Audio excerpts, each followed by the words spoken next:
Olá, pessoal! Tudo bem com vocês? Estamos chegando aí nessa nossa fase derradeira, né? Vamos chegar aí nesse pré-prova, fazendo esse nosso programa aí, ao vivo com vocês, para a gente tirar as nossas últimas dúvidas, a gente fazer aquele brainstorm, né? Pegar todas aquelas informações que a gente estudou, né? E vai tentar colocar aqui um pouquinho, fazendo uma revisão desses conteúdos que a gente deu, que não foram poucos, foram muitas aulas que vocês assistiram. Sejam bem-vindos aí, olhando aí vocês entrando, vamos entrando todos, sejam todos bem-vindos a esse espaço para a gente conseguir fazer uma revisãozinha básica daquilo que a gente postula aí que possam ser coisas importantes. Naturalmente eu acabei colocando, porque sempre coloco, bastante coisa, e a gente vai fazendo uma seleção daqueles assuntos que são mais importantes. Enquanto vocês vão entrando aí, a gente vai batendo esse papinho. É legal mencionar aqui que vocês têm que estar um tanto quanto satisfeitos pela preparação que fizeram, né? Se você estudou de verdade, né? Você está aqui nessa reta final, não vou dizer 100% tranquilo, porque nesse momento a gente tem bastante ansiedade, né? E essa ansiedade tem que ser canalizada para o bem, né? Para que a gente consiga direcionar essa nossa ansiedade para a nossa atenção, para o nosso foco, para o nosso objetivo, que é chegar lá no dia da prova e performar bem. É isso que eu desejo para todos vocês. A gente tem um tempinho escasso, de certa forma, porque você precisa rever bastante coisa, dentre todas as outras matérias, mas a parte de enfermagem não é menos importante, né? Olha lá, você não vai escorregar aqui na enfermagem em detrimento ali às outras matérias, perfeito? Então, agora aí que a gente já tem um número bom de pessoas que já entraram, a gente vai começar aqui a espelhar um arquivo que eu preparei para vocês, para que a gente possa trabalhar as principais questões, imaginando, né, aquilo que a gente postula que possa aparecer. Veja que então aqui a gente tem uma revisão de clínica médica e cirúrgica, a gente tem diversos sistemas. Eu vou começar aqui pela parte de cardiovascular e hematopoético. Se você tiver alguma dúvida aí e quiser perguntar alguma coisa, manda mensagem aí no chat para a gente poder dar uma olhada e responder a sua dúvida, tranquilo? Então, vamos seguir. Só um instantinho. Vamos passar. Ó, sobre o sistema cardiovascular, pega essa questão aí. Bom, um técnico de enfermagem está examinando o tórax, expondo o osso externo, o hemitórax esquerdo. Ele tem aqui o quinto espaço intercostal na linha médio-clavicular. Ele está colocando o estetoscópio sobre o ápice cardíaco e ausculta. Ele está perguntando que tipo de pulso a gente está se referindo.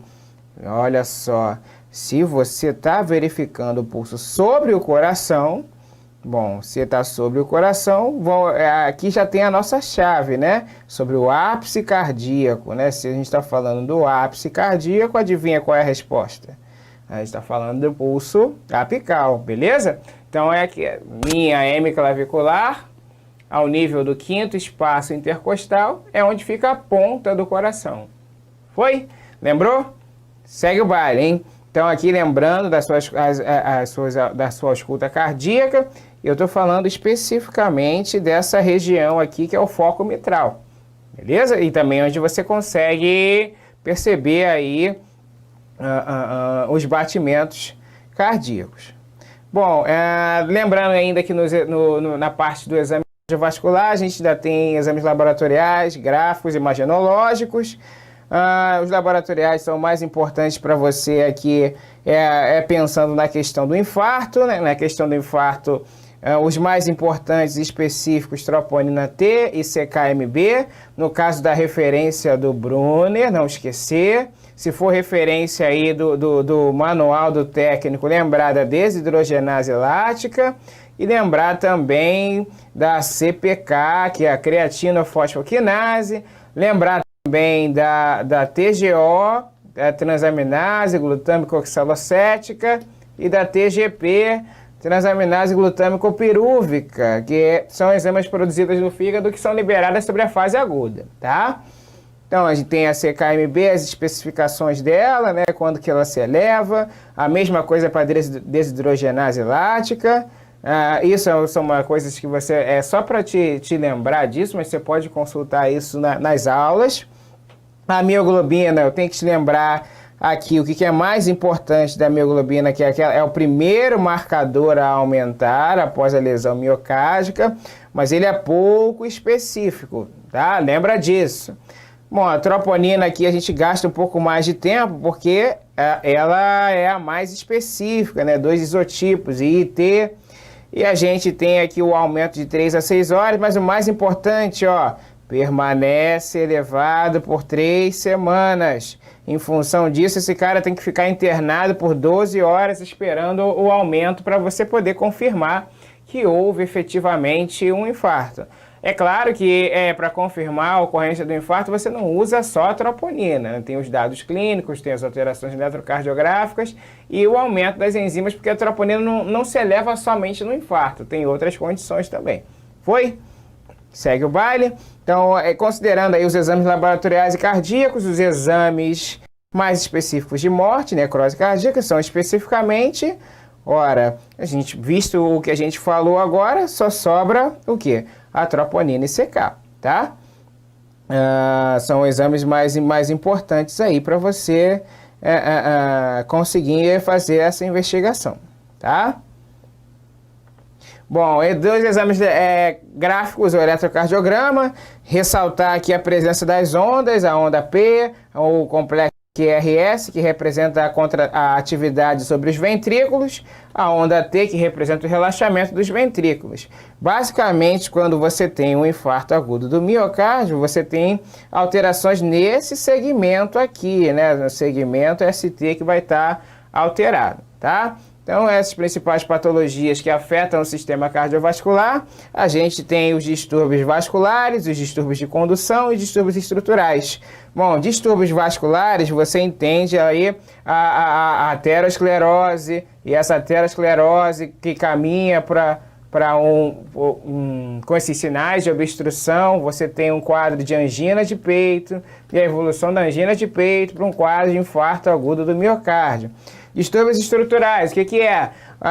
Distúrbios que estão relacionados à parte de inflamação, ou estão associados à parte de infecção, tá? Ou até mesmo que você tenha alteração do parênquima, do tecido, que seriam as miocardiopatias, né? A gente estudou essas doenças, que são as três lâminas ou folhetos que envolvem o coração. Distúrbios estruturais, lembrar da miocardiopatia, né? Miocardiopatia hipertrófica, miocardiopatia dilatada, foram as 2 doenças que a gente estudou, tá? Distúrbios de condução é uma coisa que a gente não estuda muito, mas basicamente seriam aí as nossas arritmias, bradiarritmias ou taquiarritmias, beleza? Bom, segue o baile de distúrbios vasculares coronarianos. Lembrar da aterosclerose.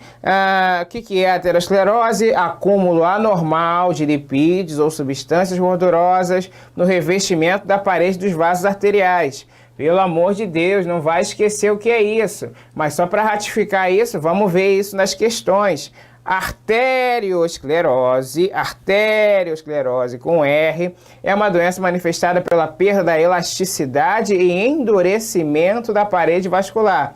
Então, qual é o tipo mais comum da arteriosclerose? A gente está falando especificamente da aterosclerose, como definimos previamente, tá? Lembrar que o manual do técnico, ele traz aí como tipos de arteriosclerose, ele traz aí alterações na camada média, que é a esclerose média, e também a aterosclerose, que é uma das possibilidades de você ter alterações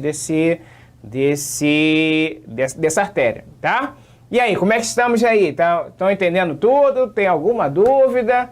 Bota aí no comentário que eu quero ver sua dúvida, quero interagir com você, tá?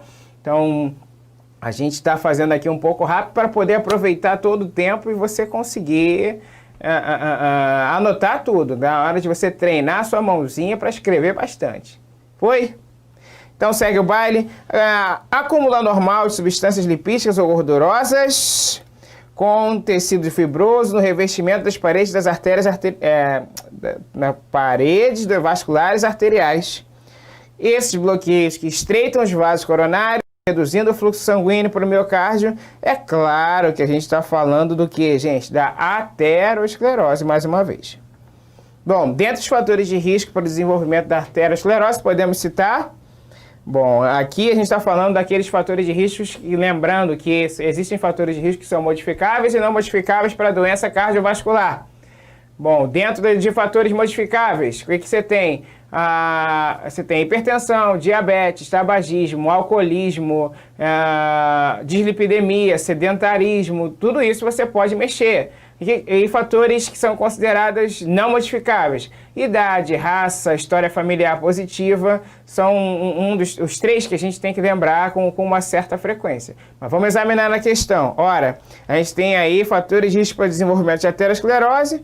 Bom, daqui das opções que você tem, vai sobrar aqui hipertensão e dislipidemia, letra A, que são opções que você tem como controlar. Foi? Então, lembrando, fatores de risco não modificáveis. Pega aí, história familiar, a idade crescente, o gênero, homens infartam mais que mulheres, e a raça, onde o afrodescendente infarta mais que brancos. Bom, modificáveis, dislipidemia, tabagismo, hipertensão, diabetes, síndrome metabólica, que é um componente do diabetes, obesidade e inatividade física seriam os principais fatores. Bom, segue o baile. Nesse contexto da dislipidemia, a gente sabe que a dislipidemia é uma alteração desse colesterol. O colesterol ele sobe muito, com uma diminuição da fração do colesterol bom, tá? Então aqui, esse colesterol bom é aquele que vai fazer com que você tenha a condução das moléculas de gordura de volta para o fígado, tá? E o LDL é o que leva lá para a parede dos vasos, tá? Então, considerando isso, examinando esse trecho que pede a questão, né, a frase, são os transportadores principais de colesterol e triglicerídeos para dentro das células, em excesso são associados em maior incidência de DAC, né? Então, doença da artéria coronária, ou seja, qual é o que está mais associado à doença da artéria coronária pelo desenvolvimento de aterosclerose? É o LDL, né? Logo Deus leva, lembra disso. E o HDL, que é o bom, né? Que é hoje Deus livra. Então, os HDL possuem uma ação protetora, transportam o colesterol para longe do tecido e devolve para o fígado. Dessa forma, só poderia ser letra C, LDL e HDL. Segue o baile, fatores de risco da doença da artéria coronária, correlacione, em seguida assinar a alternativa correta, não modificáveis e modificáveis. Seria um fator de risco que é não modificável, né? Hiperlipidemia, você tem como modificar, tabagismo também, só parar de fumar, aumento da idade, você não tem como modificar, e diabetes, você tem como manter o controle. Então, você tem 1, 2, 2, 1, 2, daí letra B, perfeito? Qual dos fatores abaixo é considerado um risco para a doença arterial coronária não modificável? Mais uma vez, uma questãozinha sobre fatores de risco. Aqui a gente tem história familiar, não é modificável. Viu que a gente bateu bastante nessa questão como possível para a prova, né? Marcar a incorreta aqui. A incorreta, aqui nessa a gente tem uma anulação, né? Porque a letra A está incorreta e a letra D a gente tem a cor branca não é, né? A gente tem a cor negra, como a gente viu, que é um dos fatores de risco, tá? Então, manifestações clínicas da doença da artéria coronária ou síndrome coronariana aguda, você tem dor no peito, lembrando que essa dor no peito da angina é aquela dor que tem irradiação para o lado esquerdo, para as costas, tem uma duração que, se for angina estável, é autolimitada, de 5 a 15 minutos, e está associado fortemente ao esforço físico quando a causa é relacionada aí à obstrução, à aterosclerose, perfeito? Então, náusea, vômito, fraqueza, falta de ar, mas a apresentação clínica varia muito de indivíduos. Lembrar dos coronarianos silenciosos, mulher, idosos, geralmente não tem essa clínica, tá? Então, a classificação segundo o Brunner, lembrar aqui que você pode ter angina, que ela pode ser estável ou instável. Estável é que melhora com repouso ou uso de nitroglicerina, atenção com isso. Instável é aquela que é chamada de pré-infarto. Não melhora com o uso de repouso nem com o uso de nitroglicerina, tá? Angina hidratável refratária, dor torácica intensa e incapacitante. Angina variante ou Prinzmetal é aquela que não está associada à aterosclerose, mas sim um processo de vasoespasmo. Perfeito? Isquemia silenciosa é quando você tem alterações eletrocardiográficas, mas o paciente não tem dor no peito, não relata dor, tá? Então, síndrome caracterizada por paroxismos de dor ou por uma sensação de opressão na região do tórax, que surge como consequência de um fluxo sanguíneo coronariano insuficiente ou de suprimento inadequado de oxigênio ao tecido miocárdico. Essa patologia é, se é paroxismo de dor, a gente está falando especificamente do quê? De um quadro anginoso, como você pode observar, tá? Correlacionando aqui as colunas e marcando a opção com a sequência correta, estável é o quê? Que melhora com repouso. Nós vimos isso na descrição. Então aqui, dentro das opções, se você for observar, dor previsível, consistente, que ocorre ao esforço, mas que alivia com repouso. Essa angina é estável. Angina instável também era chamada de pré-infarto. Então você tem aqui angina instável. E dor intensa e incapacitante, a gente estava falando lá da angina refratária. 213, então você tem aí como opção letra C. Beleza? Segue. Diversos fatores estão associados à dor anginosa atípica. São exemplos desses fatores exceto.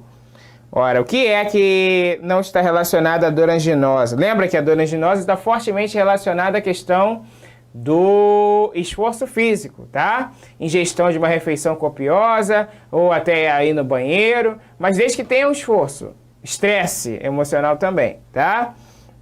Então, a exposição ao esforço físico, que precipita um episódio de angina ao aumentar a demanda de oxigênio do miocárdio, ok. Exposição ao frio, que causa vasoconstrição e elevação da pressão arterial, com o aumento da demanda de oxigênio. A gente pode estar falando daquele fenômeno de Renault, tá? Mas vamos ver essa questão da elevação da pressão arterial. Você pode até pensar duas vezes. Ingestão de uma refeição pesada que aumenta o fluxo sanguíneo para a área mesentérica, para a digestão, reduzindo assim o aporte de sangue disponível para o músculo cardíaco. Beleza, isso acontece. Estresse ou qualquer outra situação que provoque emoção, que causa a liberação de catecolaminas, aumentando a pressão arterial, a frequência e o esforço miocárdico. Beleza. Exposição ao calor, que causa vasodilatação e aumento da pressão. Aumento da pressão e diminuição da demanda? Isso tá estranho, né, gente? Vasodilatação, tudo bem, mas aumento da pressão arterial, não. Pelo contrário, ela cai, tá? E a ambulante, estou falando de heparina e seus variantes, tá? O Clexane, a noxaparina é o variante, tá? Nitratos, prestar atenção com eventos hipotensivos, tá? Então, se tiver utilizado Viagra, não pode. Beta-bloqueador, cuidado com a asma. Se esse cara tem asma, você faz bloqueador de canal de cálcio. Então, a medicação utilizada para diminuir a dor e a ansiedade no infarto agudo do miocárdio, qual é? Gente, é a morfina, né? A morfina promove vasodilatação, tá? E, além disso, é um opioide que trata da dor, efetivamente. Na 13, sobre o cuidado de enfermagem a pacientes com angina pectoris, é incorreto afirmar que a gente tem aí. Reduzir a atividade física do paciente para uma taxa abaixo do nível em que ocorre a dor anginosa, isso está certo, né? É necessário evitar expor ao paciente a situações de estresse, ansiedade, que desencadeiam o aparecimento dos sintomas, me parece certo, proporcionar repouso, beleza. É necessário expor ao frio, aí a gente já tem um problema, né? Não tem a ver com expor ao frio. Tudo bem aí com vocês? Estão conseguindo acompanhar tudo que a gente está fazendo aqui? Tá boa a revisão? Vamos seguir, hein? Infarto, a gente já está falando da destruição, né? Necrose. Então, se é necrose, a gente vai ter um processo de liberação daquelas enzimas cardíacas, ou seja, essas enzimas elas se tornam positivas na corrente sanguínea. A angina pode, posteriormente, provocar, se não tratada, o infarto, né? Vamos lembrar que aqui você tem uma oclusão por mais de um certo tempo e aí a ausência dessa reperfusão da artéria coronária vai induzir a uma morte muscular. Tá? Então é uma dor torácica com aqueles mesmos ingredientes da angina, mas ela dura mais de 30 minutos, tá? Outros exemplos aí, pele fria, pálida, outros sinais e sintomas, falta de ar, indigestão, frequência cardíaca e respiratória aumentadas. O tratamento é o mesmo, Monab, mas com acréscimo do trombolítico, que tem que ser feito idealmente aí, o mais próximo possível do evento. E o tratamento pode ser cirúrgico, que são as intervenções coronarianas percutâneas de emergência, que eu estou falando da angioplastia, tá? Bom, o infarto é a oclusão de uma artéria coronária que leva à privação de oxigênio, isquemia miocárdica, eventual necrose. A alternativa que não consta sinais e sintomas dessa grave patologia é a dor que é aliviada apenas com repouso. A gente não tem, né? Isso é chamado de angina estável. Aqui, no infarto, não. No infarto, essa dor não vai melhorar com repouso. Sobre o infarto, é incorreto dizer. O que nós temos aqui? Sexo masculino com idade maior que 40 anos. Ela, ao contrário da angina, ela começa espontaneamente. A dor em garra do infarto somente é aliviada com nitroglicerina. Não, né? Não é aliviada com nitroglicerina, nós vimos isso. Os pacientes que não apresentam sintomatologia clínica de infarto são denominados, eu falei lá atrás, são os coronarianos silenciosos, tá? Então a gente tem aqui evidências de infarto na questão do eletrocardiograma, onde a gente já tinha falado que pode alterar o segmento ST. A classificação do infarto pode ser angina instável, infarto agudo com elevação do segmento ST e infarto agudo do miocárdio sem elevação do segmento ST. Bom, outro capítulo, a gente está falando aqui não de distúrbio vascular, mas sim de distúrbio estrutural. Seria a questão da insuficiência cardíaca. Insuficiência cardíaca faz com que o coração seja um órgão que não seja competente para empurrar esse sangue para fora, né? Para fora que eu falo para os grandes vasos, a aorta e a pulmonar. Então, algumas causas para isso: hipertensão, arteriosclerose, o próprio infarto, a miocardite, a endocardite, a insuficiência aórtica, a hipervolemia e a insuficiência renal. A insuficiência renal leva a hipervolemia, tá? Então, o que a gente tem aí na insuficiência cardíaca? Uma diminuição de contratilidade, ou seja, uma diminuição da capacidade ventricular de contrair. Isso diminui o débito cardíaco, vai faltar sangue, fluxo sanguíneo para os rins. Isso também vai provocar uma retenção hídrica, porque você precisa filtrar mais plasma para produzir mais urina. Mas você acaba retendo esse volume sobre a ação do ADH, tá? A retenção de volume aumenta a pressão no átrio esquerdo. Isso gera uma congestão vascular para trás, engarrafa, né? O sangue vai ficar preso lá no pulmão. É só você lembrar, ou se não, não lembra, dá uma checada lá naquela aulinha de insuficiência cardíaca que a gente mostrou, aquela fisiopatologia bonitinha, tá?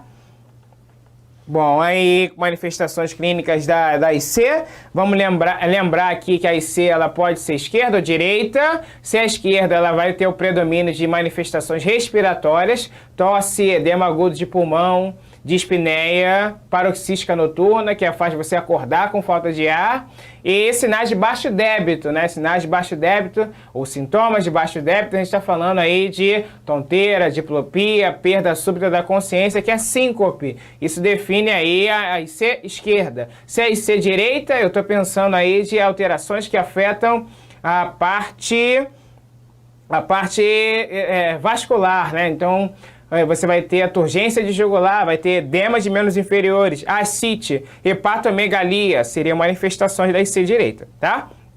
Juntou as duas, você tem uma insuficiência cardíaca congestiva. Foi?